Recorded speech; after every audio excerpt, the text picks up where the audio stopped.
you and I were talking about social media before this, about just not having Instagram on your phone and not dealing, and you feel better.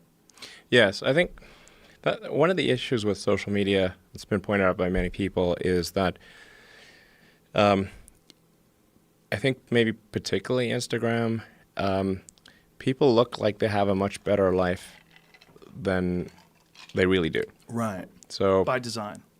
Yeah, people are posting pictures of when they're really happy. They're modifying those pictures to be better looking. Even if they're not modifying the pictures, they're at least selecting the pictures for the best lighting, the best angle. So people basically seem they're way better looking than they basically really are. Right. And they're way happier seeming than they really are. So if you look at everyone on Instagram, you might think, man, there are all these happy, beautiful people, and I'm not that good looking, and I'm not happy. So I must suck, and that's going to make people sad. So when in fact, those people you think are super happy, actually not that happy. Some of them are really depressed. They're very sad.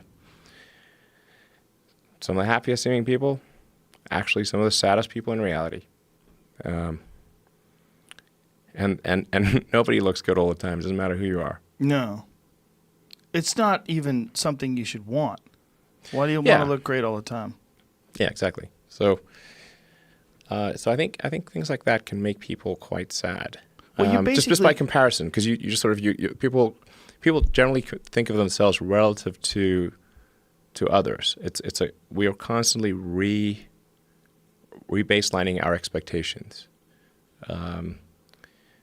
And you can see this, say, if you watch some show like Naked and Afraid, or, if you just go and try living in the woods by yourself for a while, and you'll learn that civilization is quite great. It has a lot of it. People want to come back to civilization pretty fast on Naked and Afraid. Wasn't that a Thoreau quote? The comparison is a thief of joy? Yeah. Well, happiness is reality minus expectations. That's great, too. But the comparison is a thief of joy really holds true to people. Is it? Theodore Roosevelt. Roosevelt. Fascinating.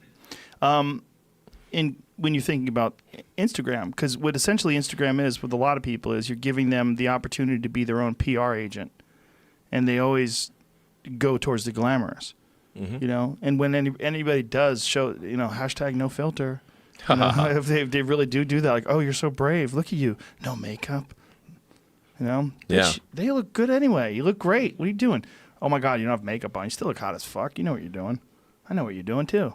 They're letting you know, and then they're feeding off that comment section. Ooh, just a little sitting there like it's a fresh stream of love. Like you're getting right up to the source as it comes out of the earth, and you're sucking that sweet emojis. love water. Emojis.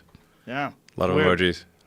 My concern is not so much what Instagram is that I didn't think that people had the need for this or the expectation for some sort of technology that allows them to constantly get love and adulation from strangers and comments and this ability to project this sort of distorted version of who you really are. But I worry about where it goes.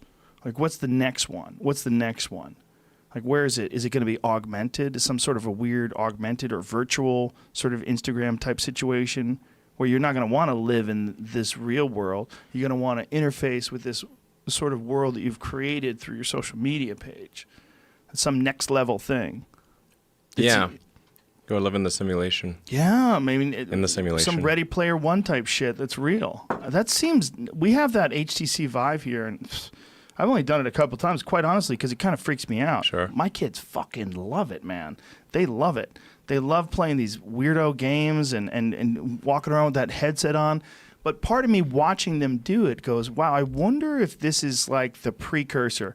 Just sort of like if you look at that phone that Gordon Gekko had on the beach. Yes. And then you compare the big that. Cell phone. Yeah, you compare that to like a Galaxy Note 9. Like, Sure. how the fuck did that become that, right? And I wonder when I see this HTC Vive, I'm like, what is that thing going to be 10 years from now when we're making fun of what it is now?